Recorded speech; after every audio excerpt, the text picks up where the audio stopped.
cette première d'un petit déjeuner Quai Voltaire organisé par les agro-dirigeants.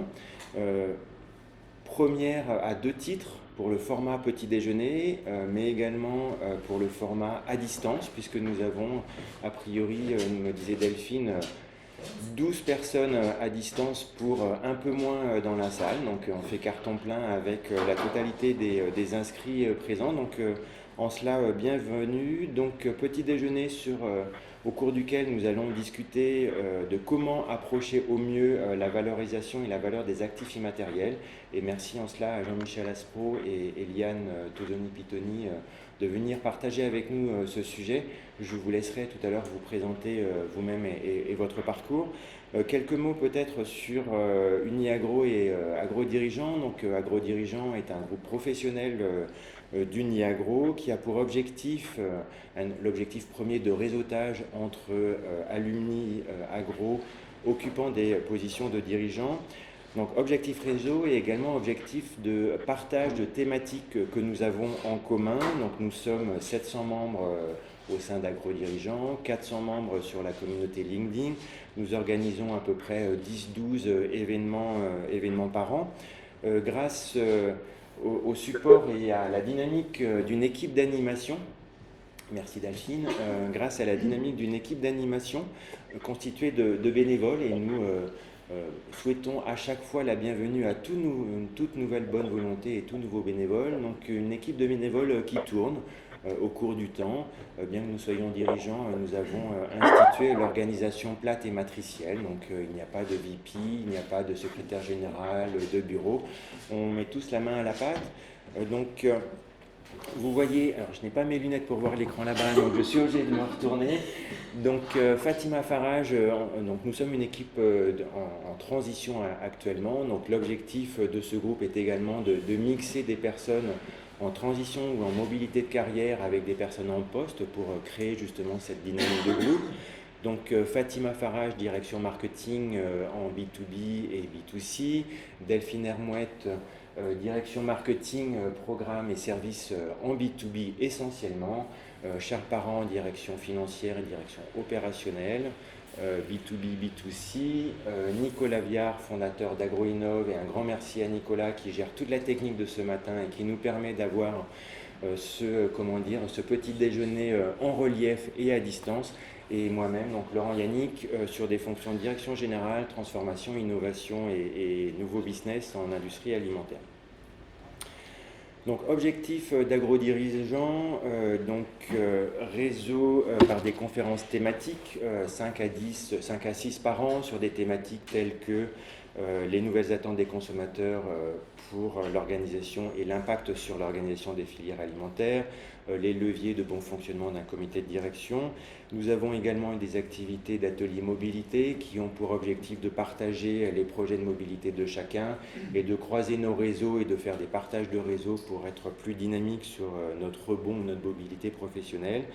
Et également une activité 2 à 3 fois par an de speed networking avec des cabinets de recrutement. Donc nous avons un réseau de cabinets de recrutement, middle et top management, et également avec d'autres alumni d'autres écoles, Sciences Po et les mines par exemple, qui nous permet quelque part de sortir de notre silo d'alumni agro et de partager les réseaux avec ces écoles, Sciences Po et les mines. Et merci à l'équipe agro-dirigeant. Je m'appelle donc Eliane Tosoni-Pitoni, j'ai une formation d'ingénieur agronome, PG 82, et de chercheur en biologie moléculaire. Et à 40 ans, j'ai repris des études et je me suis formée à la conduite des affaires grâce à un exécutif MBA. J'ai passé 25 ans dans l'industrie, 15 ans dans l'industrie pharmaceutique et biotechnologique et 10 ans dans l'agroalimentaire, dans 4 sociétés de tailles différentes, donc d'un grand groupe Danone pour ne pas le citer, jusqu'à une PME en passant par 2 ETI. J'ai passé 15 ans dans des comités de direction, j'ai exercé principalement des responsabilités de direction de projet, de développement de nouveaux produits, de portefeuille de projets stratégiques et de conduite de transformation. J'ai toujours été en transversal. Et en 2014, j'ai créé ma société de conseil Coalign en français, pour accompagner mes clients pour qu'ils réalisent efficacement les projets qui traduisent leur stratégie. Et il y a un an, j'ai fait une très belle rencontre. Donc j'ai rencontré Jean-Michel Aspro et Xavier de Senneville qui est dans la salle. Et nous avons monté ensemble ASEN France pour accompagner les dirigeants de PME en tant que business mentor. On va vous en dire plus dans quelques minutes. Voilà, Jean-Michel. Alors, Jean-Michel Aspro, donc moi je ne suis pas agro, je ne sais pas si je peux me soigner, mais donc moi je suis Sciences Po Paris, j'ai fait un MBA et j'ai fait une carrière en gros dans la banque, dans la finance pendant quelques années. Et j'ai une passion pour la PME depuis pas mal d'années parce que j'ai fait énormément de PME. Alors j'en ai acheté, j'en ai revendu, j'en ai géré, j'ai fait voilà. Et dans cette carrière en PME pour moi c'est une boîte qui va de 30 à 120 personnes. Après pour moi c'est le l'ETI, un comité de direction, etc. J'aime bien quand comité de direction resserré, etc. Donc j'ai beaucoup travaillé dans ce milieu. Et il y a quelques années, je me suis dit, qu'est-ce que tu aurais aimé faire si au moment où tu étais opérationnel dans tes PME, il y a quelqu'un qui pouvait venir t'aider. Et je me suis dit, ce que j'aimerais faire, c'est quelqu'un s'occupe de l'entreprise et de moi-même. Et nous avons travaillé sur un nouveau métier qu'on est allé chercher au Canada, aux États-Unis, qui s'appelle le business mentoring. Et depuis, je fais ça parce que je trouve que ça a un vrai plus par rapport aux dirigeants de PME. Et c'est une vocation. Et on a rencontré, à travers cette vocation, des gens qui ont tous chez nous ce goût pour l'entreprise de taille moyenne, qui est pour moi le ferment de notre économie. Et j'espère que aujourd'hui, vous comprendrez comment on travaille avec elle et en quoi l'actif immatériel est extrêmement important pour les PME. À toi. Ouais. Donc on va... Si tu peux passer la slide, Delphine. Merci. Donc juste 2 mots sur notre métier de business mentor. Ça passe ou pas? Ouais, c'est bon. Okay. Non, ça c'est bien. Bon, je ne vais pas attendre ma slide, je vais continuer. Donc on fait 2 choses principales.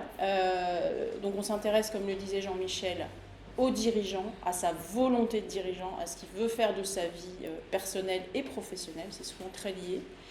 Et ce n'est pas toujours explicite. Souvent on passe pas mal de temps à clarifier ça avec le dirigeant. Et on accorde la trajectoire de l'entreprise avec sa volonté de dirigeant. Et alors que souvent c'est l'inverse, c'est que l'entreprise vit sa vie, se développe avec les bons conseils de la BPI quelquefois. Et ce n'est pas forcément la volonté du dirigeant qui peut avoir envie de garder une entreprise petite, à taille humaine. Donc on travaille vraiment là-dessus en partant de la volonté du dirigeant. Et en parallèle, et on vous expliquera comment on est arrivé à ça, on accroît la valeur de la PME en s'intéressant surtout à ses actifs immatériels. Donc on fait les deux en parallèle. Alors nos principales forces pour aller vite, c'est qu'on pratique le business mentoring. La slide d'après, vous comprendrez mieux ce que c'est. On a chacun 30 ans d'expérience, des expériences très variées, des expertises différentes. Donc Jean-Michel plutôt la finance, Xavier plutôt l'industrie, moi plutôt les projets. Et on n'a pas que ça comme expertise, mais c'est les principales. Et on a également des partenariats sur lesquels on s'appuie pour différentes missions. Et nous avons développé des outils d'analyse, parce que notre méthode, notre approche est outillée, qui sont brevetés. On vous parlera tout à l'heure d'add value pour les actifs immatériels. Et on conçoit donc des plans d'action avec les dirigeants. C'est vraiment pour faire progresser l'entreprise en termes de performance et de valorisation. Alors, dans quel contexte on agit? Donc, développement et financement principalement, pas mal de redressement d'entreprise. Là, on a une belle histoire en cours avec une société proche de l'agroalimentaire. Proche de l'agroalimentaire. Pas mal de cessions et de reprises aussi, dans les transmissions. En fait, les dirigeants ont besoin de nous souvent à des moments clés dans la vie de leur entreprise, au moment où ils se posent beaucoup de questions et où ils se sentent seuls et pas forcément bien entourés. Donc c'est ces contextes-là, des contextes vraiment de transition. Alors, le business mentoring, comment le définir?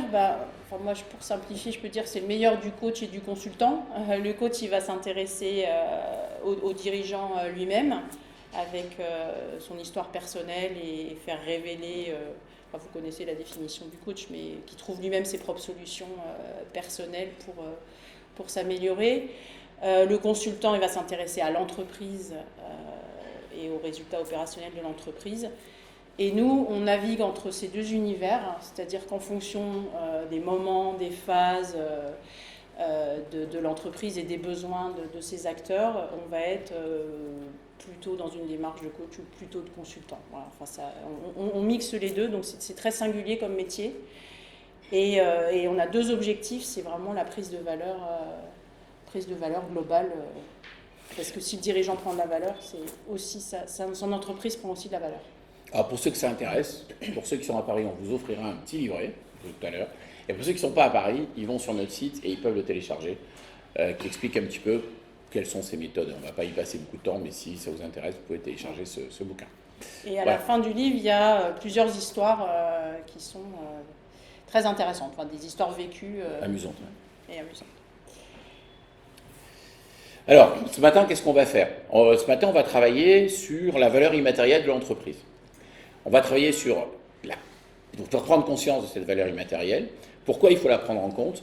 Après, on va parler des différentes pistes de calcul. Il y a beaucoup de méthodes, mais on va en prendre une ou deux et on va l'expliquer.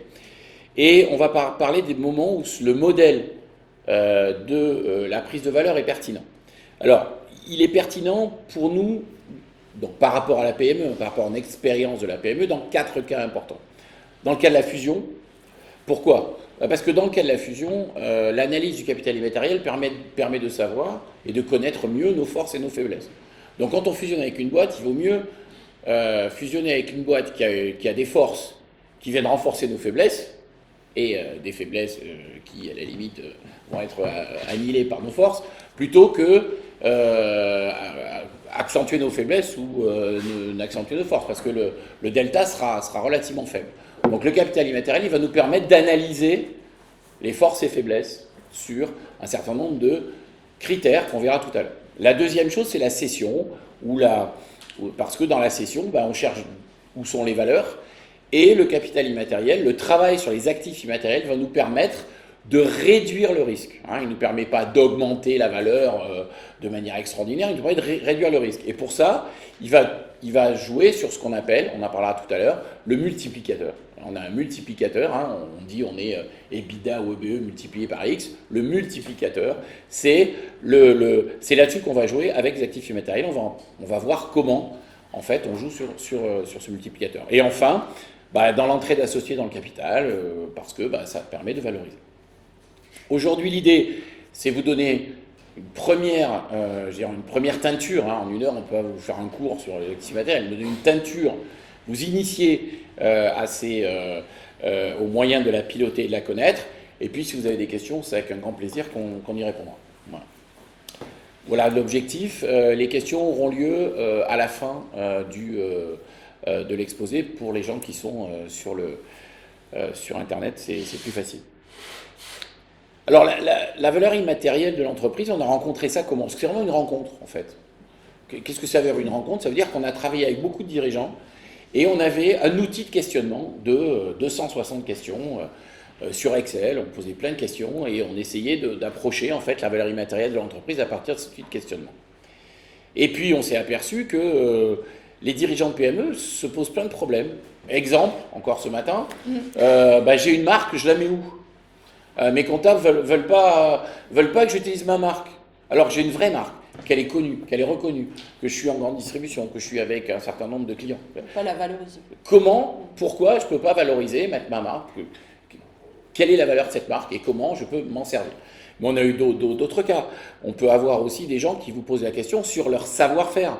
Ils ont des savoir-faire, mais alors je veux dire, oui, mais j'ai pas fait de crédit impôt recherche, j'ai pas fait de crédit impôt innovation, je sais pas trop, je les ai pas écrits. Où sont mes savoir-faire ? Tout ça, c'est de la valeur immatérielle. Qu'est-ce que la valeur immatérielle ? C'est ce que je vais appeler les valeurs non solides. Alors, on peut avoir des valeurs...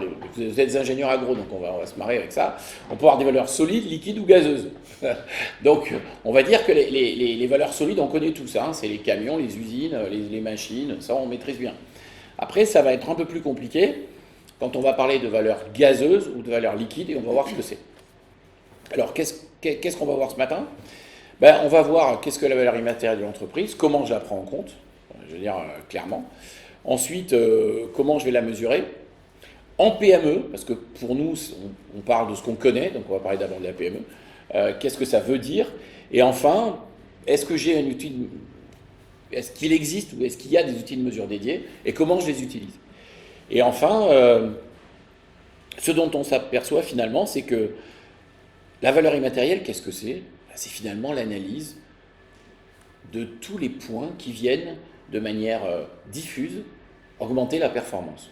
Donc si je travaille sur ma valeur immatérielle, j'augmente ma performance.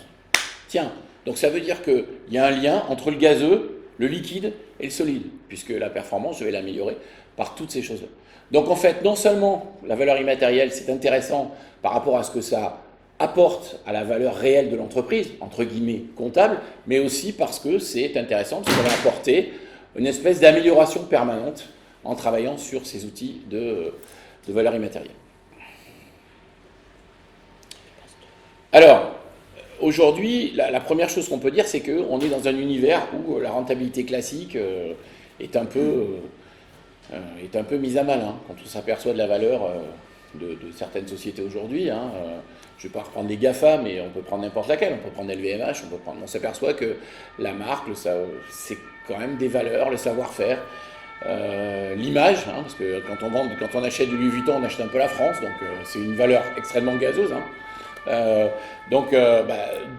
En fait, la valeur, elle est énormément liée à l'immatériel. Et vous le savez, parce que dans votre métier, la marque est extrêmement importante. Donc, la marque, la confiance que vous avez avec le consommateur à travers vos produits, c'est évidemment un lien important et qui a une valeur.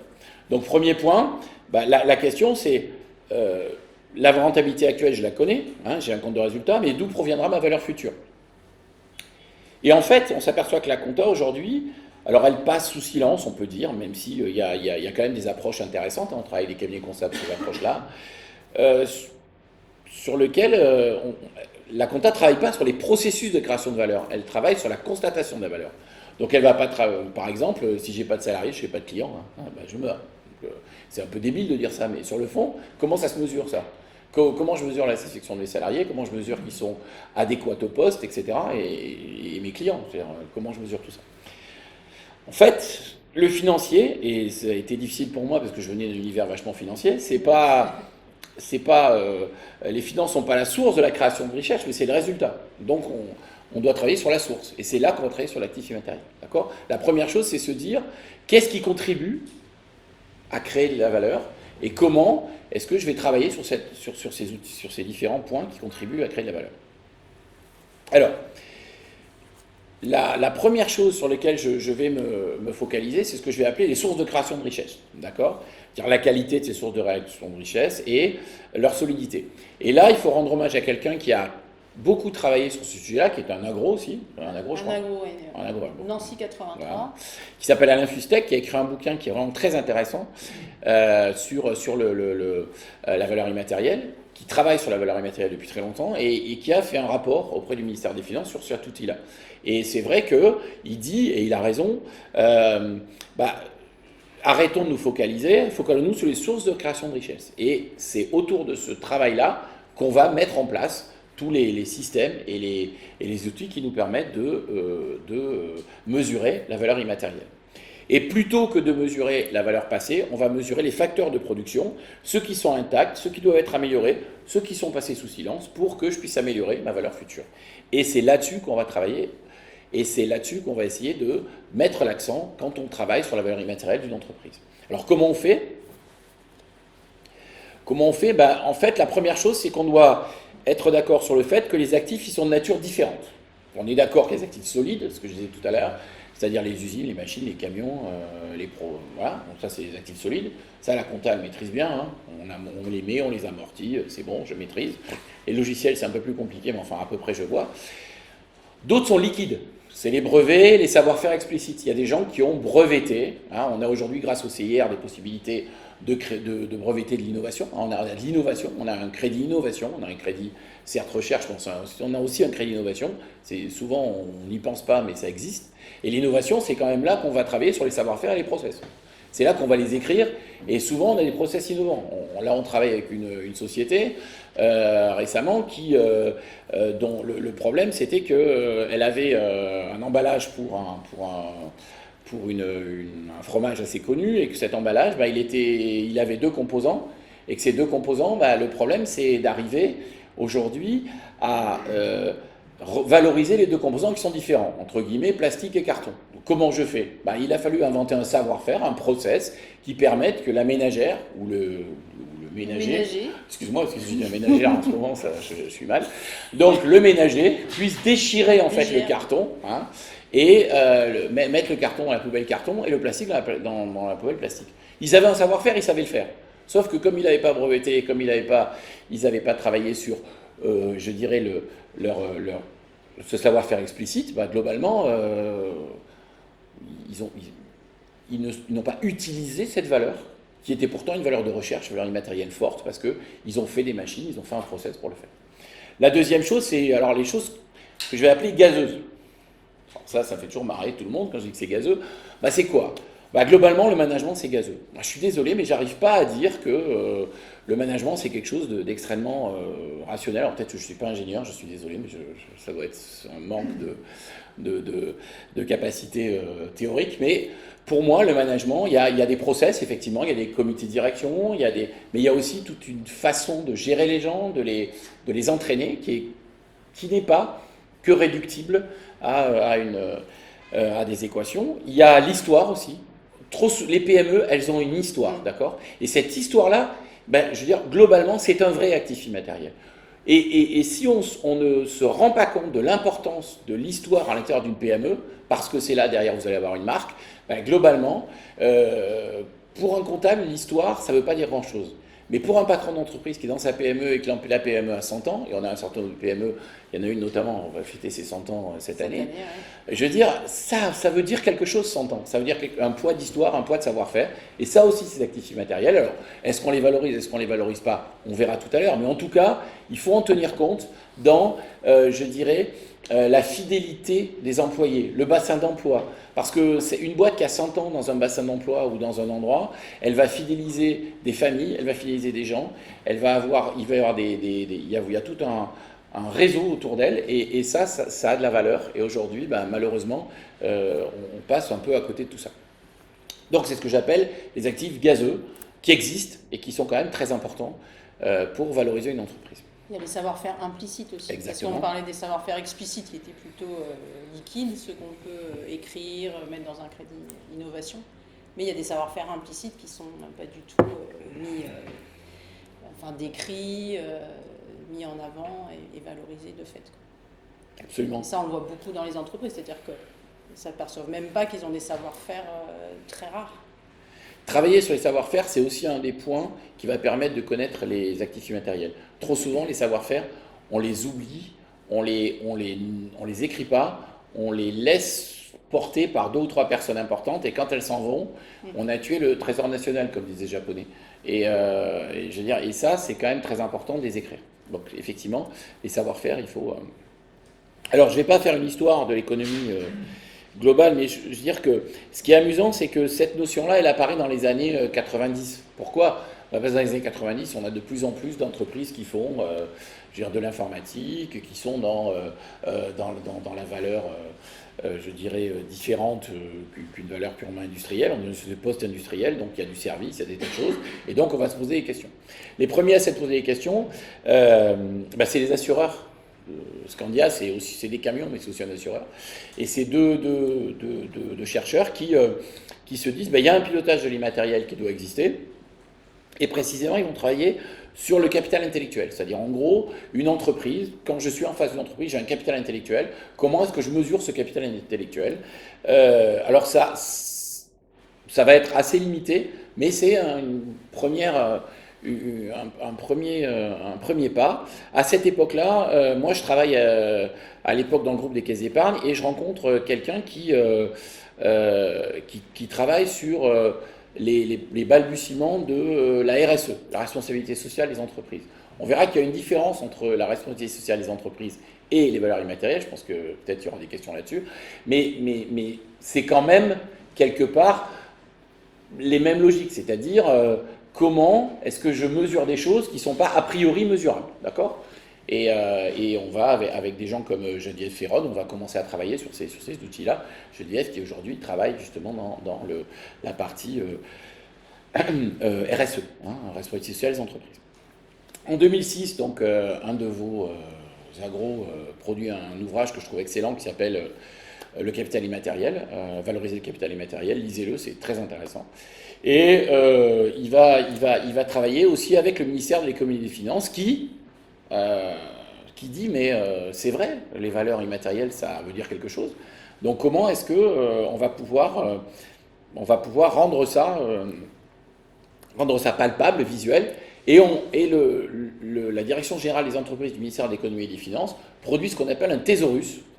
Un thésaurus qui est un gros document, alors avec à l'intérieur un tas de classes, de sous-classes, etc., mais qui est fondamental et qui est extrêmement intéressant, qui est adapté aux grosses boîtes, mais qui nous permet déjà de comprendre où sont les différents points qui permettent de valoriser l'immatériel.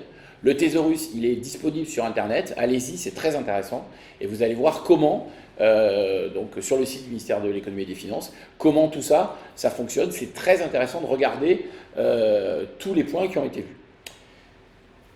Le ministère des Finances lance ou aide à lancer le site Cap Immatériel, qui est un site intéressant, là aussi, sur lequel vous allez comprendre tout ce qui concerne le capital immatériel, les réflexions sur le capital immatériel, comment on le calcule, etc.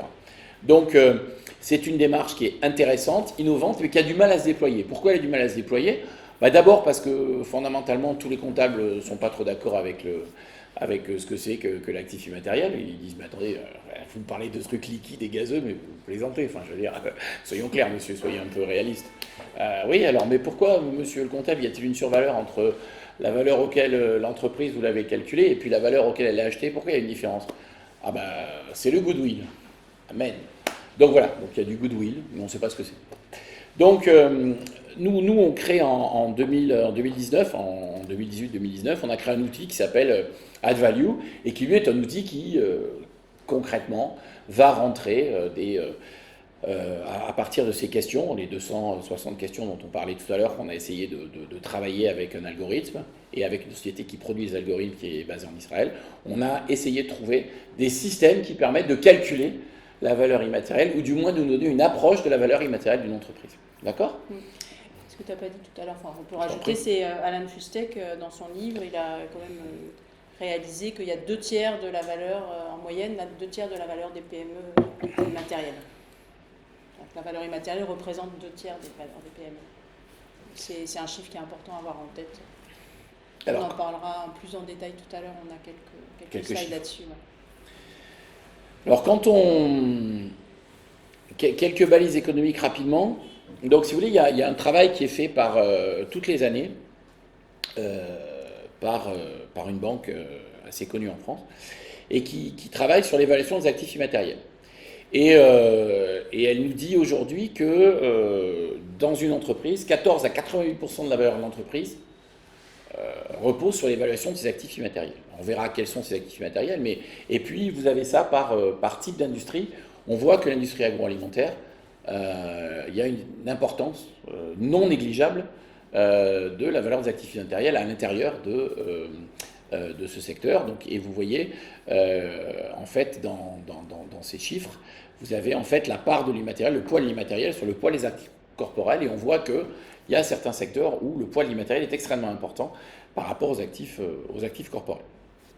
La deuxième chose qui est importante et qui apparaît dans ces balises, je vous laisserai regarder dans le détail, le but c'est pas de faire énormément de chiffres aujourd'hui, c'est que quand effectivement les entreprises font apparaître les marques, un certain nombre de choses à leur bilan, elles les sous-valorisent.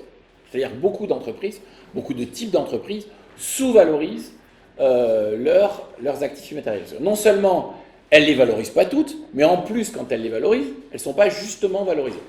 Et ça, c'est très intéressant. Pourquoi c'est intéressant? Parce que plus on va descendre dans la granulométrie, c'est-à-dire plus on va aller de la grosse boîte à la PME, plus exactement, moins les actifs immatériels seront correctement évalués. Pourquoi?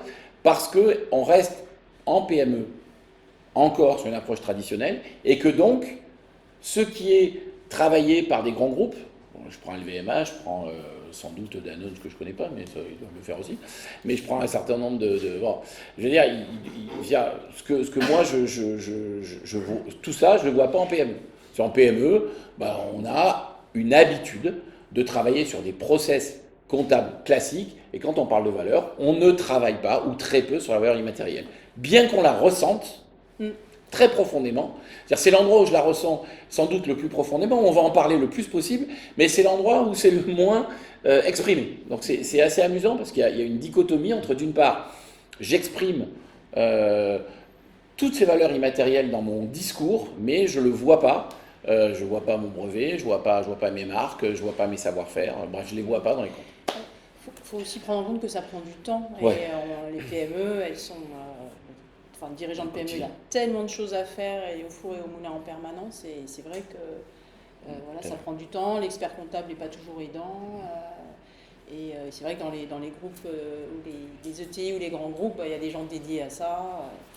Il y a des moyens pour valoriser ces actifs immatériels. Donc il y a aussi ça à prendre en compte. Et la deuxième chose qu'il y a à prendre en compte, si je peux me permettre dans les grands groupes, c'est toute l'avancée de la RSE. La responsabilité sociale et environnementale, elle a quand même fait avancer ses réflexions. Je ne dis pas qu'elle a réussi à répondre à tout, mais elle a fait avancer ses réflexions. Donc les gens ont l'habitude maintenant de sortir sur des critères extra-comptables. Alors que dans les PME, les critères extra-comptables, c'est pas évident de les discuter. D'accord ? Alors, maintenant, on va voir comment on mesure cette valeur immatérielle. Une fois qu'on a fait un petit paysage, on va voir comment on la mesure. Alors, premier point, je vais prendre l'exemple d'une marque, c'est relativement simple. Alors, comptablement, quand une marque est acquise, on la retrouve super facilement dans les bilans. Parce que comme on l'a acquise, elle a une valeur, donc on la met dedans, elle est terminée, elle a une valeur. Quand on développe une marque en interne, et Dieu sait que les PME développent des marques en interne, on ne la retrouve pas dans le bilan. Pourquoi ? Parce que, pour des tas de raisons comptables dans lesquelles je n'entrerai pas ici, on ne valorise pas une marque qu'on a développée en propre. Alors, ce qu'on fait, c'est qu'on crée des holdings, on crée des machins pour vendre la marque avec des licences de marque, bref. Parce que la marque, dans certaines boîtes, c'est non seulement une valeur, mais c'est la seule vraie valeur. Donc, il faut qu'on trouve des moyens d'exprimer cette marque, d'exprimer la valeur de cette marque. Donc, il faut trouver, avec des experts comptables et des business mentors un peu emmerdants comme nous, la possibilité d'exprimer ça. Parce que nous, on n'est pas d'accord pour dire que, parce qu'une marque, on l'a créée, elle n'a pas de valeur. Quand il y a une boîte qui a 100 ans, je suis désolé, la marque, elle a une valeur. Quand il y a une boîte qui vend, par exemple, une boîte je pense à une boîte de jus de fruits, qui se vend dans tous des grands restaurants et dans tous les grands hôtels, ça a une valeur, parce que, je veux dire, c'est dans les grands restaurants et dans nos hôtels que ça va pas, j'ai rien contre Lidl, mais ça va pas dans du hard discount, il y a un travail sur la marque, d'accord ? Donc voilà, donc ce travail sur la marque, il faut savoir que c'est un travail qu'on ne fait pratiquement jamais en PME, et il faut aller le chercher, ce travail, parce qu'il se fait quelquefois contre les habitudes comptables de l'entreprise, d'accord ?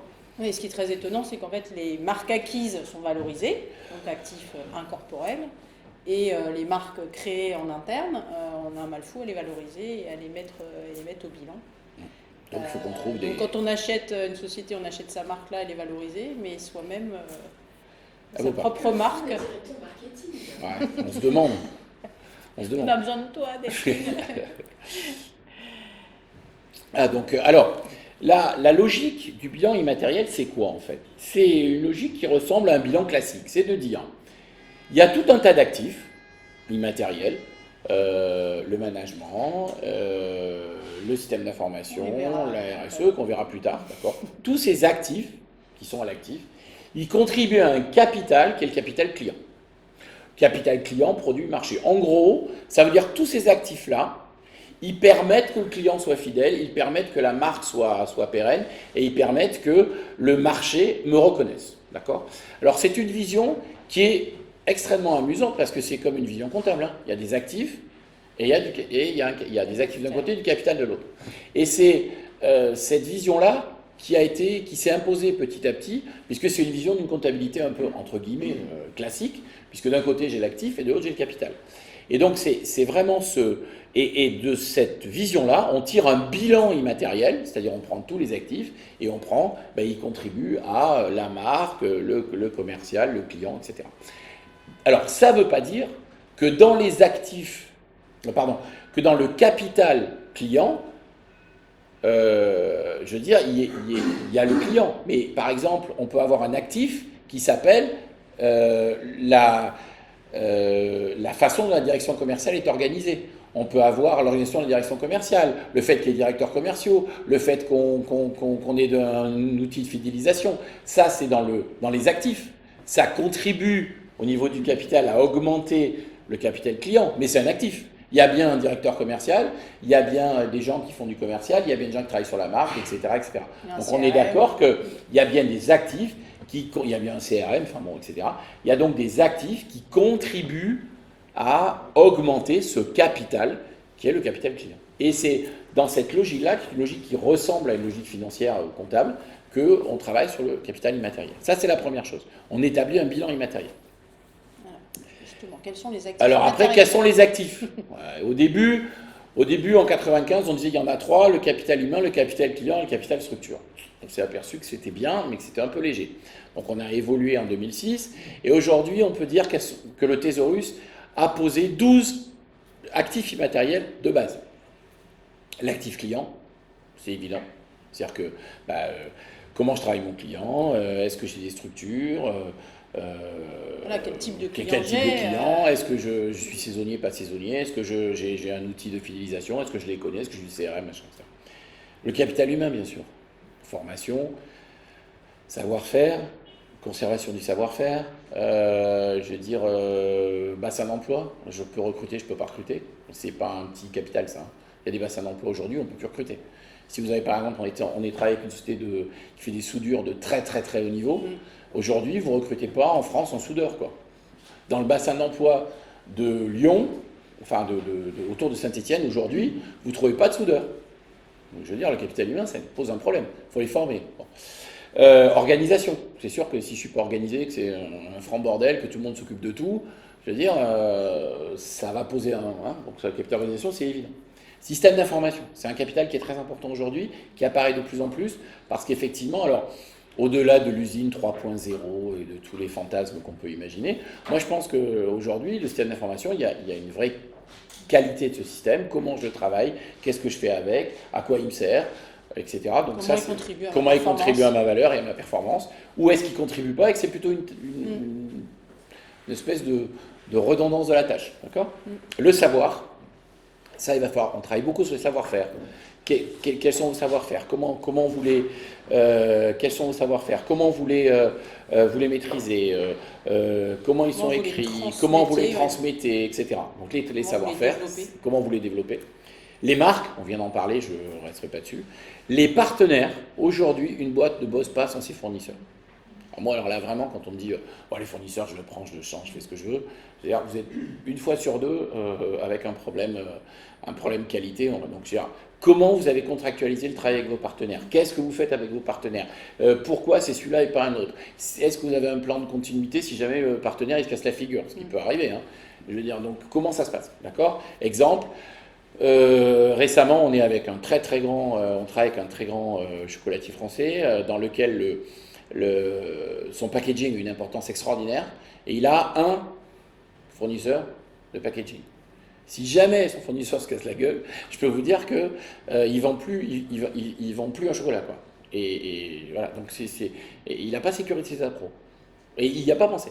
Et pourtant, c'est extrêmement important pour lui parce que ça fait tellement partie de sa marque.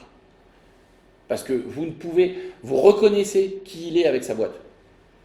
Donc, ça fait partie de sa marque. Pourquoi il n'a pas ? Parce que, simplement, je passe des contrats, ils viennent, voilà, tu m'en fais tant, mais on n'a pas regardé si le bilan de ce client est suffisant pour qu'il puisse, dans les années qui viennent, continuer à fournir ça. Et ce client, par exemple, il a créé une couleur, mais il ne l'a pas protégée. C'est une couleur unique qui n'est pas dans les Pantone. C'est une couleur unique qu'il a créée, qui n'est pas dans les Pantone, qu'il n'a pas protégée. Ferrari, il protège son rouge. Hein. Le rouge Ferrari, il n'y en a qu'un. Donc voilà, c'est des questions comme ça qu'il faut poser. C'est très... Les actionnaires. Alors les actionnaires dans la PME, c'est quoi? Alors dans la PME, c'est marrant parce que souvent on a des actionnaires familiaux. Et c'est pas simple. Il y a le grand frère qui bosse et le petit frère qui est derrière, vous savez, genre ski nautique, quoi. Je suis derrière et je fous pas grand chose, mais par contre, je demande les dividendes ou le salaire à la fin du mois. Je suis méchant parce que des fois, c'est le petit frère, le grand frère. C'est le contraire. Mais les actionnaires, est-ce qu'ils sont prêts à remettre au pot quand il faut? Parce que c'est bien gentil d'être actionnaire, mais quelquefois, il y a des... Est-ce qu'ils sont prêts à remettre au pot? Est-ce qu'on a une vraie logique d'actionnaire? Ou est-ce qu'on n'a pas de logique d'actionnaire? Exemple, on est avec une boîte qui a voulu avoir des actionnaires parmi ses cadres principaux. Mais le problème, c'est que les cadres principaux, ils ne se comportent pas en actionnaire quand ils sont au conseil d'administration. Ils se comportent en cadre. Mais quand on est actionnaire, on ne peut pas se comporter en cadre. Dirigeant, il faut changer de casquette. Parce qu'on n'est pas sur les mêmes logiques. Donc l'actionnariat là, c'est parti d'une bonne intention. On va donner des actions à tout le monde. Oui, mais le problème, c'est qu'on ralentit la dynamique du conseil d'administration, parce que les actionnaires sont aussi, là en l'occurrence, des employés, ils sont tellement collés qu'ils n'ont pas la même vision. Et donc on ralentit l'ensemble. Donc l'actionnariat, la capacité de l'actionnariat à projeter, c'est très important. Le sociétal. Alors le sociétal, c'est tout ce qui concerne, et pour les PME, c'est important, les rapports avec les pouvoirs publics, le préfet, le sous-préfet, l'ADRIR, qui sont des gens extraordinaires, hein, etc. Il faut quand même bien qu'on les connaisse, quoi, hein. Et beaucoup de PME oublient ça. Elles oublient qu'il faut connaître le maire, ça va, encore ça va, ils connaissent tous le maire. Mais après, alors le préfet, le sous-préfet, l'ADRIR, ça c'est moins sûr, d'accord. Donc ça c'est important. Le capital sociétal, dans quel environnement j'évolue. Le bassin d'emploi aussi, hein, je parlais tout à l'heure.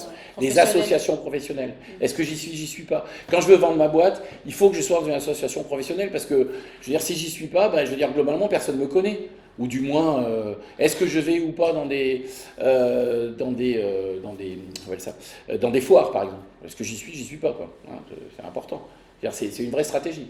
Et aujourd'hui, pour une PME, aller dans une foire ou dans une expo, c'est très important. Un salon, d'aller dans un salon, c'est important parce que c'est là qu'on va rencontrer ses fournisseurs, rencontrer ses clients, rencontrer ses concurrents et voir comment évolue le marché. Parce que le problème, c'est que la PME aujourd'hui, en termes de données, elle n'a pas les moyens de se payer un truc à 25 000 euros fait par un super cabinet avec 860 pages et 10 types au marketing qui vont se palucher chaque page. Donc il faut avoir la capacité à aller chercher de l'information. Ça se note aussi dans les actifs immatériels. C'est très important ça, parce que le marketing d'une PME, c'est pas le marketing d'une grosse boîte. Il faut que je sache où se situent mes concurrents, mais je n'ai pas les moyens d'acheter la monographie de le marché de la glace en 2019 en 192 pages et 892 annexes. C'est pas possible, je ne peux pas le faire. Et l'environnement, donc c'est une démarche environnementale qui fait partie des actifs immatériels, mais qui n'est pas la seule. C'est-à-dire que ce que je veux dire, c'est qu'on n'est pas focalisé sur l'environnement. L'environnement est un des 12. Ce n'est pas la seule logique. Et c'est très important de bien le savoir parce que pour nous aujourd'hui, on ne peut pas marcher sur trois jambes, quoi. Il y a bien l'ensemble, il faut regarder l'ensemble. L'environnement est certes extrêmement important, mais ça ne peut pas être la seule logique. Ouais. L'environnement, c'est aussi comment on est environné en 4G, en fibre. 4G, les utilités. Les utilities, ouais. On travaille beaucoup sur les utilities. Les PME françaises, les PME françaises sont souvent dans des zones pas forcément évidentes. Donc si elles n'ont pas la 4G, qu'elles n'ont pas de fibre, etc., ben, il faut travailler dessus. Parce que c'est pas rien ça. Sur la valeur, c'est pas rien. Quand on met 1h30 pour envoyer un mail, c'est quand même avec des dessins, c'est quand même un peu embêtant. Donc je veux dire, ce travail-là, il faut travailler aussi dessus parce que ça rejoint ce que j'ai sur le sociétal. C'est là qu'on va aller chercher les gens en disant, bah, au maire, machin, il faut quand même faire quelque chose, etc. Et c'est très important ça. Et souvent, c'est oublié. Alors, je suis d'accord, on est très focalisé PME, mais c'est notre métier et c'est ce qui nous intéresse. Donc, on a vraiment développé cet outil-là pour ça. Hein, je veux dire.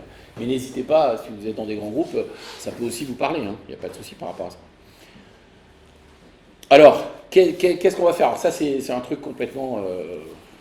en fait, une fois qu'on a vu d'une grande donnée, sociétale, commerciale, machin, on va avoir, comme vous le voyez là, les points forts et les points faibles. On va donc travailler, chaque actif va être valorisé par rapport à ses points forts et à ses points faibles. Là, par exemple, c'est un actif très important pour nous, qui est l'actif dirigeant. On oublie ça, mais c'est un actif immatériel vachement important, le dirigeant. Voilà, d'accord ? Par exemple, est-ce qu'ils se sont soutenus par son entourage ? Est-ce qu'on se pose la question de savoir si un dirigeant est soutenu par son entourage? On ne voit pas bien.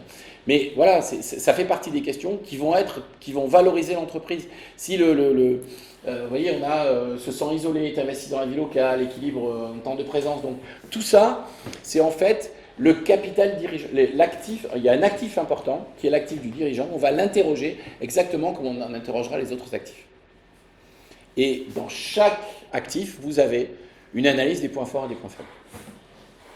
Alors, après, il y a comment ça se passe. Évidemment, vous n'allez pas poser 280 questions à un mec, vous allez mettre dans un bureau et vous allez poser 280 questions, parce que le type, vous lui mettez 2 lumières, quelqu'un qui lui met un coup d'annuaire, et puis c'est parti. Bon, il va avoir l'impression d'être à la police. Donc, pour éviter ça, il faut, bien sûr, ça s'administre un questionnaire comme ça sur plusieurs jours, avec une certaine complicité. Et surtout, on va vérifier les choses. Parce que le problème, c'est qu'un dirigeant, souvent, il fantasme son entreprise. Il pense qu'elle est soit vachement moins bien que ce qu'elle est, il ne faut pas croire qu'il fantasme toujours qu'elle est géniale, il peut penser qu'elle est beaucoup moins bien que ce qu'elle est, ou il pense qu'elle est bien mieux que ce qu'elle est. Et l'avantage de valoriser les actifs immatériels, de dire voilà, ben vous vous situez plutôt là, c'est que ça donne une vision finalement relativement claire de tout ce qui contribue à sa performance, et donc... Mais il faut le vérifier. Et on fait pas, on va pas faire un questionnaire sur l'actif immatériel en de manière, policée, enfin de manière police plutôt, pas policée. Policée, on va essayer, mais pas comme un questionnaire de police.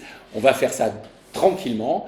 On va poser les questions, on va avancer, et effectivement, on va vérifier. On va vérifier systématiquement. Et c'est ça qui donne, c'est cette vérification qui est essentielle et qui donne toute la valeur. Du bilan immatériel. Et d'ailleurs, on va même plus loin, c'est-à-dire qu'on eurodate, entre guillemets, avec un dispositif de blockchain, notre bilan actif immatériel. Parce qu'il est bon à un temps donné. Il n'est peut-être pas plus bon, il n'est pas bon plus tard. Donc par exemple, quand on fait une fusion et que quelqu'un dit, ben, moi je vais racheter une boîte, j'aimerais savoir qu'est-ce qu'elle vaut en termes d'actifs immatériels, on va figer le moment. C'est très important parce que c'est quelque chose qui bouge, c'est flou. Je disais que c'était gazeux tout à l'heure ou liquide, mais qu'est-ce qui bouge plus que le liquide ou le gazeux?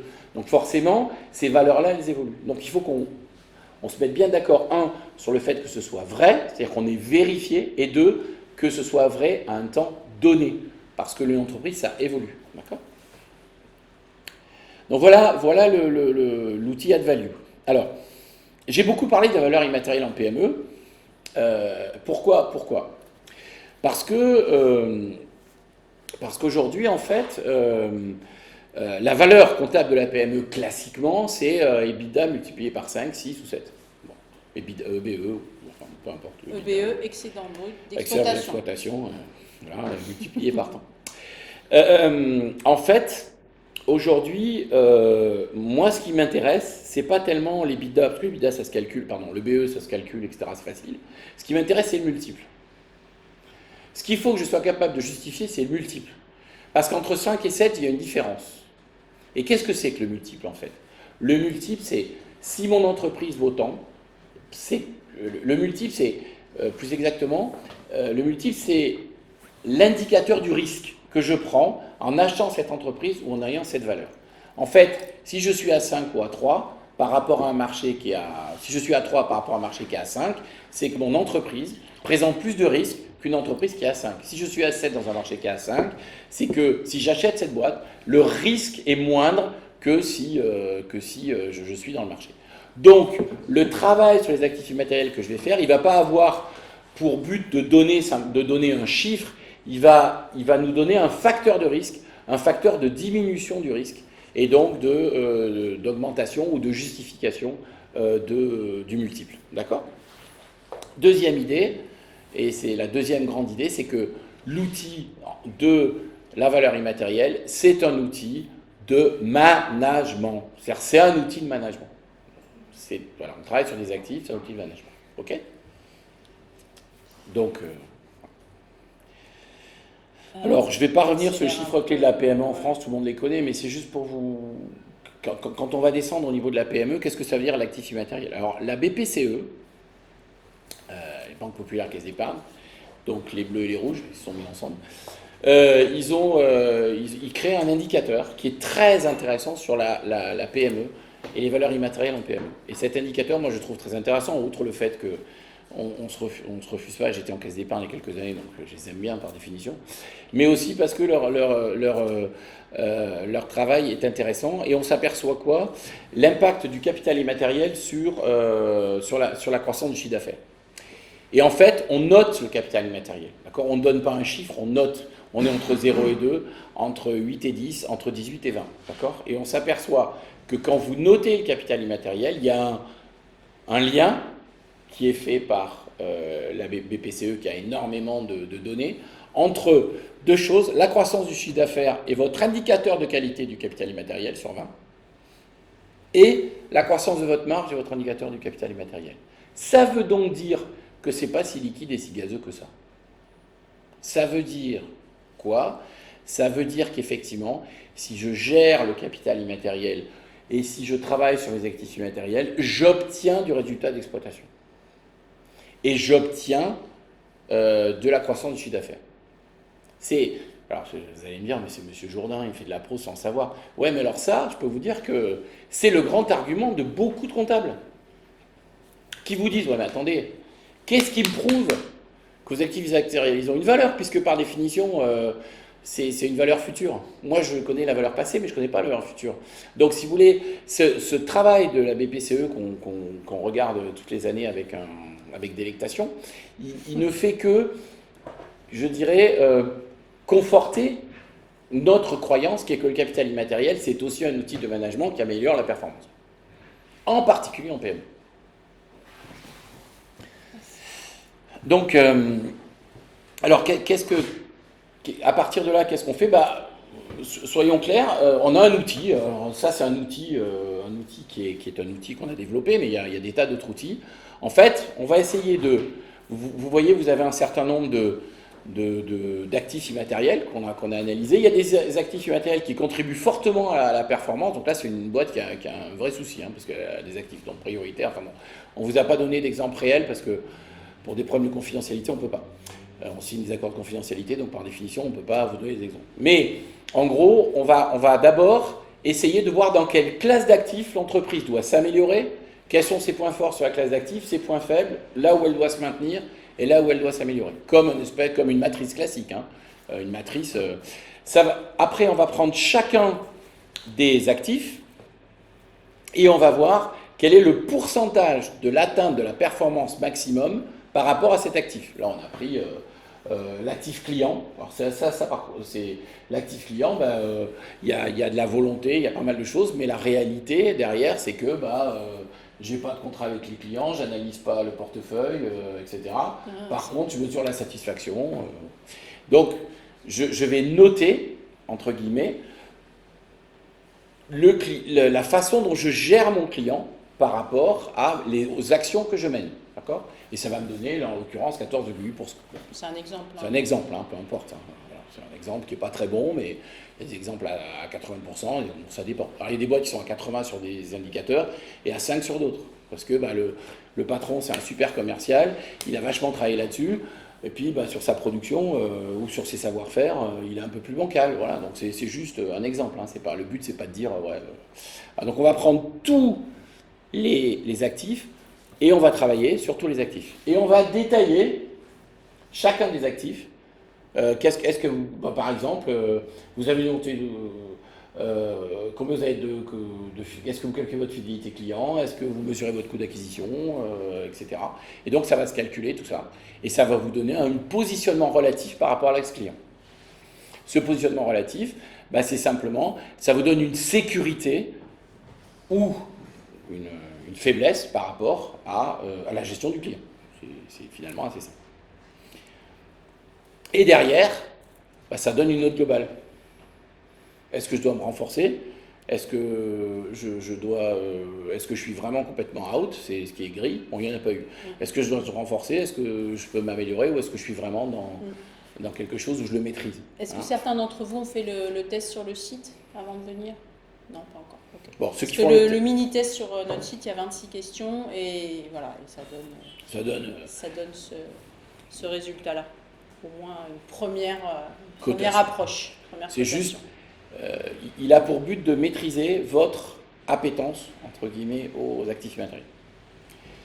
Donc ça, c'est... Alors après, on a une valorisation comptable qui est juste liée à l'EBITDA tel qu'on le voit. Sur la valorisation comptable et l'EBITDA, et on travaille sur la valorisation comptable avec les actifs immatériels.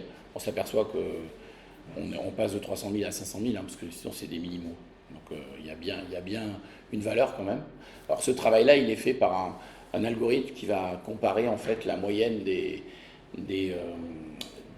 valeurs qu'on peut avoir avant et après le travail sur l'actif immatériel.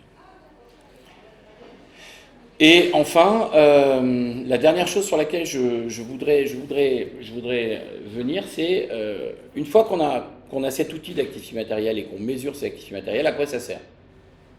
Parce que c'est bien beau, on a un rapport, il y a 50 pages, ouais super, on a un rapport, génial.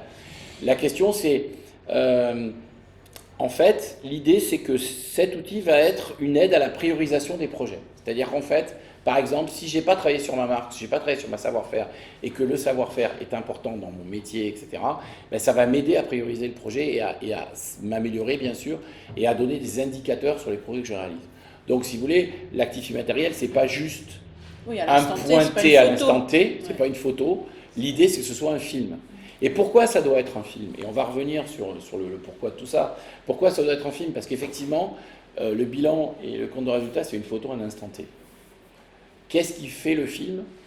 En fait, c'est ma façon de gérer mon immatériel tout le long de la vie de mon entreprise. C'est pour ça que c'est un outil qui a le mérite d'exister, qu'on va avoir, je dirais, de manière, périodique, mais c'est surtout un outil d'amélioration permanente. Donc en fait, de quoi s'aperçoit-on quand on travaille là-dessus? La première chose, c'est vrai qu'on a une valorisation financière. Faut être clair, on a une valorisation financière. Vous la voyez théoriquement, mais je peux vous dire, dans l'expérience, vous avez une valorisation financière. Il est évident que quand vous savez, c'est l'histoire de la baignoire qui se vide là, et qui se remplit en même temps que quand on était petit, là, les baignoires qui se remplissaient, qui se vidaient. Enfin, vous avez dû être très bon là-dedans. Moi, j'étais nul, mais peu importe. Je veux dire, si on met une bonde sur la baignoire pour qu'elle évite de se vider, c'est quand même relativement simple. C'est ça un peu l'actif immatériel. En gros, si j'ai un comité de direction qui fonctionne et qui fonctionne bien et qui a un certain... Si j'ai un management de mes ressources, forcément, je vais à un moment... je vais enlever ce qui coule. Quoi. Dans la bonde, je vais la fermer. Donc ça va forcément, la valeur va augmenter. Et on le mesure quand ça? On le mesure au moment des cessions et au moment des fusions et acquisitions. Dans 80% des cas, quand on travaille avec des boîtes dans les fusions et acquisitions, on s'aperçoit que l'actif immatériel a une vraie valeur parce que finalement, les patrons, c'est de ça qu'ils parlent. Le prix... la valeur, enfin le coût d'une entreprise, c'est le prix que les gens sont capables de fixer. Ouais, c'est la valeur. D'accord? C'est la valeur de la boîte. Et la valeur de marché, c'est dans les discussions sur et comment tu fais ça, et comment tu fais ça, et comment tu fais ça. Je parle en PME. Hein. Je ne suis pas un raider sur le CAC 40, je travaille qu'en PME. Mais par contre, quand on travaille sur les fusions de PME, on travaille beaucoup sur les fusions de PME, les questions opérationnelles prennent très très vite le pas sur les questions financières. Donc les questions d'actifs immatériels. Et quand je réponds à mes questions opérationnelles, par définition, je réduis mon risque, donc je monte ma valeur. D'accord ? Ça, c'est vraiment un point important. Et bien sûr, la deuxième chose, c'est une plus-value qualitative, puisque comme j'ai travaillé sur des outils qui sont immatériels, je vais avoir une boîte plus fluide, plus productive, et donc, voilà. Mon but, c'était pas de vous convaincre que c'était important, j'en suis convaincu, donc voilà, j'espère que vous l'avez compris. Le but, c'était vraiment de vous donner, de vous sensibiliser. Si vous devez retenir 3 choses de cette petite conférence, c'est 1, lisez le bouquin sur les actifs immatériels, il est vraiment très intéressant. 2, n'hésitez pas à travailler dessus. Et n'hésitez pas, quand vous avez des entreprises, à poser des questions sur mes actifs immatériels, à aller plus loin. Et 3e point,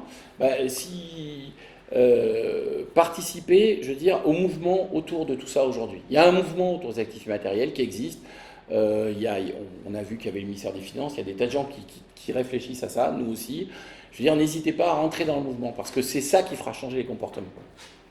Il y a autre chose que simplement un pur problème personnel et d'entreprise, il y a aussi un problème sociétal global, et rentrer dans ce système pour aider l'ensemble de la communauté, des dirigeants à se poser ces problèmes-là et à aller. Merci. Est-ce que cette méthode pourrait être appliquée à une coopérative ? Alors, oui, absolument. Alors, moi, j'ai beaucoup travaillé en coopérative agricole il y a quelques années. C'est un univers que je connais bien, dans lequel, non pas le management, mais la partie, je dirais, gouvernance est extrêmement importante. Et dans les actifs immatériels, la gouvernance d'une coopérative est extrêmement importante. C'est-à-dire que la façon dont la gouvernance de la coopérative fonctionne permet d'améliorer ou pas la performance de cette coopérative. Alors, j'ai travaillé il y a quelques années, alors maintenant ça ne s'appelle plus comme ça s'appelait la COP de Pau, et maintenant c'est Euralis, enfin je ne sais plus si ça s'appelle Euralis, ça a changé tellement de nom les coopératives. Mais effectivement, à l'époque où ils ont commencé les semences, etc., la gouvernance était une gouvernance particulièrement importante, avec des gens qui avaient envie d'avancer, etc. Et j'avoue qu'à l'époque, on ne parlait pas d'actifs immatériels, parce que moi j'ai sorti de Sciences Po en 86, donc vous imaginez, il y a longtemps. Mais on le ressentait, quoi. On le ressentait dans la coopérative. Il y avait envie d'avancer. Donc oui, bien sûr, cette méthode est appliquée à la coopérative.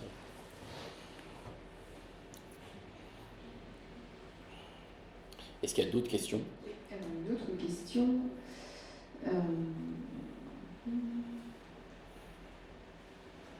Très technique. Quel est le lien possible avec la comptabilité triple ? Alors, on est en train de travailler dessus avec un cabinet comptable. Bon, il faudra qu'on rentre dans le détail parce que là, c'est vraiment très technique, mais on travaille avec un cabinet comptable sur ces problèmes-là. On travaille avec une cabinet qui s'appelle Nexinso, que tout le monde connaît. Donc, on est travaillé avec eux sur le business mentoring et sur les actifs immatériels. Mais ça, je peux peut-être y répondre en dehors parce que c'est assez technique. Donc, je vous donnerai mon mail et je vous répondrai par écrit. Vous avez des questions ? Alors, la question, c'est quelle est la compta triple ? Alors, je vais pas rentrer dans le détail aujourd'hui parce que c'est un peu compliqué. Ce que je vous propose, c'est de vous faire un petit mail pour vous expliquer un peu en quoi ça rentre dans la compta triple, etc. Je vous expliquerai ce genre de choses. Attends, il faut peut-être le micro. Ouais. Oui, je voudrais juste revenir sur la façon dont vous quantifiez l'actif immatériel. Tu peux recommencer. La question, est-ce que vous pouvez revenir un tout petit peu sur la façon dont vous quantifiez, évaluez l'actif immatériel ? Par exemple, un comité de direction qui fonctionne bien, comment est-ce que vous mettez une note ? Comment est-ce que vous quantifiez ça ? Alors déjà, il faut qu'il existe. Donc, premier point. Deuxième point, effectivement, on va vérifier qu'il fonctionne à travers trois points de vérification. Est-ce qu'il existe des points ou des comptes rendus ou des choses qui sortent de ce comité de direction ? En gros, est-ce que c'est juste un aimable salon long cause ? Et est-ce qu'on discute que de la couleur du papier Pas.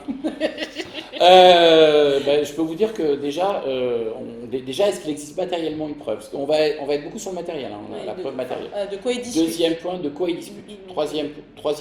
Deuxième point, une fois qu'on dit de quoi est-ce qu'il existe, de quoi il discute, et après, quelles sont les décisions et comment est le système de décision à la sortie du comité de direction. Parce que le problème du comité de direction, surtout en PME, c'est la décision. C'est-à-dire, quels sont les lieux de la décision ? Est-ce que c'est le comité de direction ? Est-ce que c'est le patron tout seul avec son frère ou sa sœur en bagnole, truc, ou au dîner du dimanche, ou est-ce qu'il n'y a pas de décision. Et là, c'est complètement gazeux. C'est-à-dire, à la limite, on a décidé un truc, mais comme la boîte, ça fait 25 ans qu'elle fonctionne comme ça, elle continue à fonctionner comme ça. Donc, si vous voulez, c'est à la fois, on va poser 3 types de questions. Une question sur son existence, une question sur son existence matérielle, compte rendu, une question sur les sujets qui y sont abordés, et une question sur, et ça c'est ton domaine de prédilection, sur la façon dont la décision est prise. Et c'est vachement important. Parce qu'il y a des décisions qui remontent au comité de direction qui ne devraient pas monter au comité de direction. On travaille avec une boîte agroalimentaire hyper intéressante avec un patron super, qui est un mec extraordinaire sur le développement. C'est un type qui est une référence dans son métier, un génie du développement. Le problème, c'est qu'il lui remonte tellement de problèmes sur la discussion avec la centrale X, sur le problème de production machin, le truc, que le gars, il n'est plus du tout dans ce qu'il sait faire. Donc en fait, je veux dire, vous avez un... Alors moi je joue beaucoup au rugby, vous avez un numéro 10 exceptionnel, un Ntamak, et vous le faites jouer... dans une place qui n'est pas la sienne. Vous le faites jouer pilier, à la tête dedans. Donc en fait, vous avez un type exceptionnel et vous ne l'utilisez pas, en réalité. Pourquoi ? Parce que toutes les décisions, elles remontent au comité de direction parce qu'il n'a pas mis en place tout simplement un système de délégation, un bon système de délégation. Et donc ça vous donne vraiment une valeur immatérielle. Et ça, vous allez le mesurer, ça vous donne 0, 1, 2, 3 ou 4. Enfin, pardon. Et alors comment vous mettez 5 Alors, mais jamais 5. Comment est-ce que vous mettez On discute avec la personne. Alors, le système de notation, c'est jamais... Alors, c'est jamais une seule personne. Le système de notation est aussi important que la note. D'accord ? C'est-à-dire que vous n'allez pas faire le prof qui met la note en rouge et puis qui va se cacher. Non, pas du tout. Le système de notation, c'est aussi la façon de mesurer le système de valeur de la boîte. C'est-à-dire qu'en fait, on va prendre 2 ou 3 personnes, une personne clé de la boîte, et on va discuter avec elles, une fois qu'on aura vu que ça marche, etc., sur comment vous notez. Est-ce que vous noteriez 1, 2, 3, 4, enfin, c'est pas exactement comme ça, mais est-ce que c'est en cours, on va noter en groupe, et on va s'améliorer en groupe. C'est-à-dire qu'en fait, c'est pas une seule... La façon dont on note est vachement importante. Enfin, je sais pas comment... Le processus de notation donne déjà une indication sur la façon dont on aborde l'actif immatériel. Parce que les gens, est-ce qu'il y a une grille ? Oui, il y a une grille, bien sûr. Ouais, il y a une grille. Quand telle réalisation... Alors, il y a une grille. On va chercher des preuves, oui. Nous, on va chercher des preuves et on va dire, voilà, nous, on vous propose de mettre ça. Mais il y a des gens qui vont vous dire, non, nous, on n'est pas à 4, on est à 3, parce que là, on devrait faire ça. Ou il y a des gens qui vous disent, non, on n'est pas à 2, on est à 4, parce que nous, on est persuadés que c'est bon. Et ce qui est très... Ce que je trouve intéressant, c'est que la grille bouge. Ah oui. Les gens font bouger leur grille. Ah, bien sûr. C'est ça que je comprends. Sinon, c'est pas un outil de management. En fait, ce qui est très intéressant, c'est que le dialogue autour de la notation de l'actif immatériel lui-même a de la valeur. Parce qu'il y a justement une prise de conscience, un dialogue entre les personnes. Ah bon, pourquoi tu penses ça ? Ah oui, c'est vrai, j'avais oublié qu'on avait telle information, qu'on avait fait ça avant, mais oui, mais il y a cette lacune. Enfin voilà. Donc et après, on arrive sur une note consensuelle. Mais l'important, c'est pas la note elle-même, comme dit Jean-Michel, c'est pas la valeur absolue, c'est primo, ce dialogue autour de ça. Et après, qu'est-ce qu'on fait pour faire évoluer la note ? Alors, juste un commentaire. Mais en fait, c'est des repères, on est en train d'instituer des repères pour s'améliorer et pour pouvoir mesurer les progrès. Et du coup, vous instaurez, parce que moi j'étais sensible à la notion de film, vous instaurez des indicateurs de performance que les gens s'approprient et qu'ils utilisent régulièrement après le départ. Ah, mais c'est exactement ça. C'est-à-dire que si vous voulez, pourquoi est-ce que l'outil il est sur Internet ? Parce que les premiers, on va les faire nous, avec les gens, et après on leur donne l'outil, ils vont sur le net, ils se débrouillent. Et de temps en temps, ils disent venez un peu parce qu'on commence à diverger. Mais c'est pas La première fois, on fait avec eux. La première fois, on fait avec eux, on leur donne l'outil, après ils vont sur le net, ils font leur propre évaluation, quoi. Ce qui est bien, c'est de la faire une fois par an. Voilà, à peu près une fois par an. C'est quand même du travail. C'est du boulot, mais il faut qu'ils aient l'outil, quoi. On leur donne. Il faut qu'ils payent quand même, hein. Je veux dire, on n'est pas... Mais ils payent une redevance, quoi, et ils ont l'outil. Et ils peuvent travailler, on n'est pas une fondation. Agro-Dirigeant, c'est vachement bien, il faudrait qu'on fasse un truc comme ça. Mais en fait, on fait payer effectivement l'utilisation de l'outil. Et les gens travaillent eux-mêmes. Une fois qu'ils ont eu la méthode, c'est bien qu'ils le fassent eux-mêmes. Parce que c'est un instrument de dialogue. Et qu'est-ce qu'il y a de plus important qu'un instrument de dialogue? On code de l'incertain. Très bien. Merci. Je vous en prie. Est-ce qu'il y a d'autres questions? Ouais. J'en ai une. Par rapport en fait à ce que vous décrivez donc sur cette valorisation et par rapport en fait au travail que peuvent faire des cabinets qui s'occupent de fusion-acquisition, ce que je ressens, c'est que vous êtes un peu plus sur de l'accompagnement et pas uniquement sur la photo figée, je valorise, mais j'interviens soit un peu plus en amont, soit après, dans cette histoire de film. Exactement. Alors la fusion-acquisition, en fait, dans la fusion-acquisition, on fait souvent trois choses. On fait une valorisation comptable, on fait une valorisation juridique. En gros, quel est le risque? Le risque est juridique, alors soit qu'il y a plusieurs d'audits juridiques, et puis il y a une audit comptable qui est fait. Et puis il y a des gens dans les boîtes de fusac, ou plutôt dans les fonds, qui sont des spécialistes du secteur. Et ils sont super bons, ils connaissent bien le secteur, donc ils savent répondre à un certain nombre de questions. Et puis, ils investissent sur le bonhomme. Ils disent, ce bonhomme-là, j'y crois, j'y vais. En gros, si je caricature affreusement ce qu'ils font, c'est 4 points. Quoi? Vous êtes bonne femme. Il faudra que vraiment, excuse-moi, je ne suis pas une génération.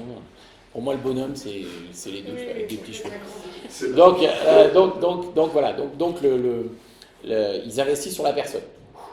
Et donc, ça c'est ce qu'ils font. Par contre, il manque d'instruments de ce type-là aujourd'hui pour aller plus loin. Je pense que certains en ont, certains s'en servent, mais il manque encore, je pense, enfin ça c'est mon avis, je pense qu'on met beaucoup d'emphase, beaucoup d'argent sur les risques juridiques, comptables, etc. Et qu'en fait, sur les risques opérationnels qui sont liés aux actifs immatériels, je pense qu'on met moins d'argent et c'est pas forcément une bonne idée. Enfin, c'est comme ça que je ressens.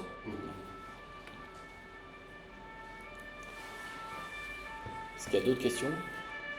Comment vous bossez avec les experts? Attends. Comment vous travaillez avec les experts? Vachement bien. Non, vachement bien, parce qu'en fait, alors, les experts comptables, il y a deux sortes. Il y a l'expert comptable qui va protéger son client. Par protéger, il protège son revenu chez le client. D'accord? C'est-à-dire, en fait, il va empêcher que quelqu'un puisse intervenir dans le rapport fusionnel ou de confiance qu'il a avec le patron. Alors ça, c'est... Il y en a de moins en moins, mais il y en a quand même quelques-uns. Et ceux-là, dès que vous parlez d'autre chose, vous vous faites tirer dessus, quoi. Donc voilà, ceux-là, c'est... Voilà. Et la deuxième chose, c'est que vous avez des gens, et il y en a de plus en plus, et nous, on travaille avec des experts comptables qui se posent la question, de se dire comment on peut intégrer cette variable. Et dans ce cas-là, ça se passe très bien, parce qu'en limite, eux-mêmes s'intéressent à ce genre de méthode. Oui, dans un rôle plus de conseil. Dans un rôle de conseil. Il est clair aujourd'hui que l'expert comptable est un carrefour très important. D'un côté, en dessous, entre guillemets, il est challengé par des systèmes automatiques. De plus en plus aujourd'hui. Demain, les factures seront dématérialisées. Moi, le calcul de la TVA, je vois très bien l'État s'en occuper, hein, comme il s'occupait de notre revenu. Hein. Ouais, c'est pas compliqué. Hein. Facture fournisseur, facture client, pof, TVA. C'est pas compliqué. Donc, je ne vois pas pourquoi ce métier-là est très challengé d'un côté par l'informatique. De l'autre côté, il est managé par la loi Pacte, puisque de moins en moins, on a besoin Donc, s'il ne fait pas un pas vers le conseil, et s'il n'élargit pas son offre, et notamment en s'intéressant à ce genre de choses, c'est debout les crabes, la mer monte. Hein. Il ne va plus avoir beaucoup de place. Hein. Donc, il a intérêt à aller vers le conseil et à aller vers ce genre de choses. Donc, je pense que les cabinets d'experts comptables avec lesquels on peut travailler aujourd'hui se posent cette question. On n'a pas vraiment de problème avec eux. Ça ne veut pas dire que dans certaines PME, on n'a pas un comptable qui est ancien modèle, qui verrouille tout et qui passe pas. Bon, dans ce cas-là, tant pis, qu'est-ce que vous voulez qu'on fasse? On ne rentre pas. En fait, ils ont un gros avantage, ils ont un capital confiance énorme de la part de leurs clients et ils ont un gros désavantage, c'est qu'ils regardent toujours le passé. Voilà. Donc nous, on est en train de travailler avec certains pour les transformer. Et ils ont un prisme fiscal extrêmement important. Enfin, moi, c'est important, la fiscalité, hein. Mais attention quand même, quoi. Je veux dire, ok, la fiscalité, c'est bien, ça pique quand, je sais que ça pique quand on paye des impôts, ça fait pas plaisir, mais le prisme fiscal, c'est pas le seul prisme d'une décision d'entreprise. Je parle de la PME là, attention, je parle pas des grands groupes sur lesquels ces problèmes-là sont gérés depuis des années. Mais sur la PME, c'est pas encore sûr. Est-ce qu'il y a d'autres questions? Est-ce que vous avez en fait déjà des exemples concrets d'une entreprise donc cédée qui était valorisée comptablement d'une certaine manière et après votre intervention, la valorisation a été plus importante? On a des exemples de prix effectivement qui ont évolué. Alors pourquoi le prix évolue? C'est une vraie question. Le prix évolue parce que ce que je disais tout à l'heure, c'est-à-dire qu'il y a une comparaison entre la cible, entre guillemets, et l'acquéreur. D'accord? C'est-à-dire qu'en fait, si l'acquéreur s'aperçoit que par l'analyse des actifs matériels de la cible ou sa propre analyse d'actifs matériels chez lui, il a un intérêt supérieur, il est prêt à mettre plus cher que ce qu'il avait mis initialement. Et le contraire. Pourquoi? Parce que cet outil-là permet quand même de superposer des points forts et des points faibles. Et c'est ça qui est vachement intéressant. Je parlais des savoir-faire tout à l'heure, mais je peux aussi parler des marques. Souvent, ça joue beaucoup la marque que je vais acquérir ou pas. Par exemple, on travaille avec une boîte qui fait de l'infogérance, qui veut racheter une autre société. Cette boîte, elle est très forte commercialement, marketing, etc. Elle est un peu moins forte, je crois que c'est en production. Je crois que c'est la production, un peu moins forte en production. Donc en rachetant une boîte qui est vachement bonne en production, qu'elle a analysée en travaillant sur l'actif matériel, elle renforce l'ensemble du groupe. Et elle fait vraiment 1 plus 1. Parce que moi, des boîtes qui ont fait 1 plus 1 égale 2, j'en connais pas beaucoup. Et des 1 plus 1 égale 3, j'ai travaillé dans un groupe où on m'avait dit que 1 plus 1 ça ferait 3. Moi, j'ai jamais compris comment ça pouvait faire 3. Et effectivement, ça n'a pas fait 3. Quand j'ai vu la valeur des entreprises aujourd'hui. Déjà, si 1 plus 1 égale 2, c'est bien. Mais déjà, si 1 plus 1 égale 2, c'est bien. Et ce que ça sécurise, c'est ça. Ça sécurise le prix comme ça. Par le fait que on voit les synergies. Et on sait que c'est celle-là et pas celle-là. Et ça sécurise le prix. D'autres questions?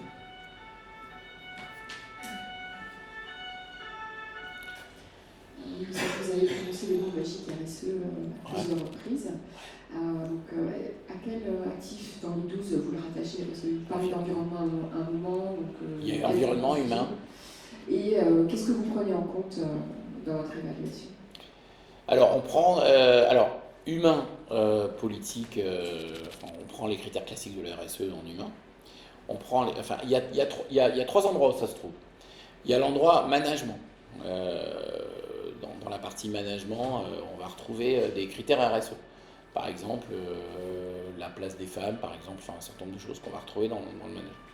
Après, on va retrouver des critères environnementaux dans l'environnement, assez classique. Et on va trouver des critères dans humain, comme par exemple la formation pro, la formation professionnelle, les savoir-faire. Alors je ne les ai pas tous dans la tête, il faudrait que je mette. Il y a dans le sociétal aussi. Dans le sociétal aussi, il y a pas mal de. Comment l'entreprise est insérée, dans son tissu, dans régional, son milieu, etc. Ils sont dispatchés. Oui, en fait, c'est dispatché. On n'a pas les critères RSE. Enfin, on prend des critères RSE à l'intérieur du système, mais ils sont répartis dans plusieurs actifs. Voilà. Parce que on n'a pas les obligations comptables des boîtes qui sont cotées, qui font de la RSE avec une cotation qui leur est un peu imposée par des boîtes de cotation externe. D'accord ? Moi, j'ai travaillé là-dessus il y a quelques années, je trouve ça très très intéressant. Mais clairement, nous on s'en inspire. Oui, c'est nécessaire et insuffisant. Et c'est nécessaire, mais pour nous, c'est insuffisant. Par exemple, le process de décision, pour moi, en PME, c'est essentiel. Et les savoir-faire, c'est essentiel. Il y a plein de choses qui sont essentielles, qui ne sont pas à l'intérieur. C'est pour ça que c'est un peu différent. D'autres questions?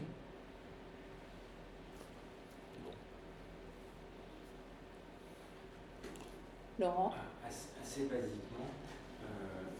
basiquement, quand est-ce que l'on doit faire ce type d'analyse et de bilan quand on est patron d'une PME ou d'une ETI? Tout le temps. Quand est-ce que ça présente plus de valeur ou d'éléments différenciants? Alors, je ne peux pas répondre quand est-ce qu'on doit le faire, je peux répondre quand est-ce qu'on le fait. Déjà, je ne vais pas, parce qu'à la limite, c'est difficile. Quand est-ce que ça représente plus de valeur ajoutée pour Alors, ça représente de la valeur ajoutée quand on fait du développement, quand on veut se lancer en un développement quelconque. Je prends un exemple clair, développement international. Ces genres de trucs, c'est la tarte à la crème, ça. Sauf que quelquefois, on n'a pas les structures pour le faire. Et je veux dire, si vous voyez un rapport BPI, vous sortez un rapport BPI, mais allez à l'international, monsieur. Ouais, mais sauf que je parle pas anglais, j'ai pas de structure, mon banquier, il m'en a jamais parlé. Voilà, donc c'est bien d'aller à l'international, mais il faut quand même faire un peu attention, quoi. Je dis pas qu'il faut pas le faire, hein. Mais je dis simplement que Pas quand vous toujours avez le faire. quand vous avez il faut le faire en maîtrisant les atouts qu'on a pour le faire. Et donc, quand on fait du développement, quand on se lance dans une démarche de développement, soit interne forte, hein, c'est-à-dire par exemple nouvelle ligne de produits, internationale, etc., c'est bien de le faire parce que ça permet de voir si la boîte, elle ne va pas vaciller sous le choc. Mm. Parce qu'on oublie ça. Mais la PME, ça peut vaciller sous le choc du développement, hein. Moi, j'en ai vu. Hein. Et à commencer par une que j'ai gérée et qui a vacillé sous le choc du développement. Alors, bon, donc ça arrive.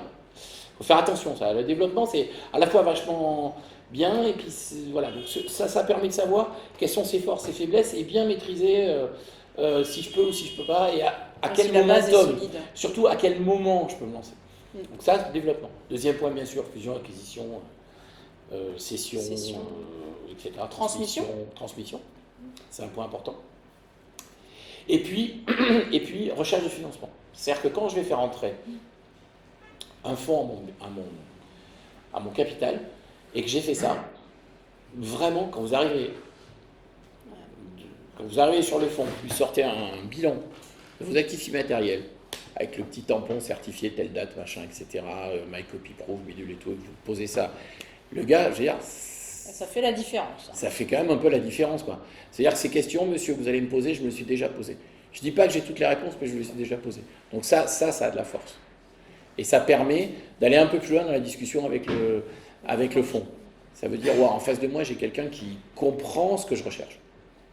Et ça permet d'avoir un dialogue, qui n'est pas qu'un dialogue de pouvoir avec le fond, qui est un dialogue de qu'est-ce que je vais faire avec vous pour améliorer tel ou tel type de choses. C'est assez fort. C'est pour ça qu'on travaille beaucoup là-dessus et de plus en plus sur les financements avec le rapport. Voilà. Peut-être dernière question pour moi. On a parlé, vous avez parlé de clients. J'ai cru comprendre que vous les positionnez dans les actifs, mais en même temps comme étant un capital. Alors, c'est pas simple aujourd'hui, théoriquement. C'est-à-dire que le client, la façon dont on gère, c'est un actif.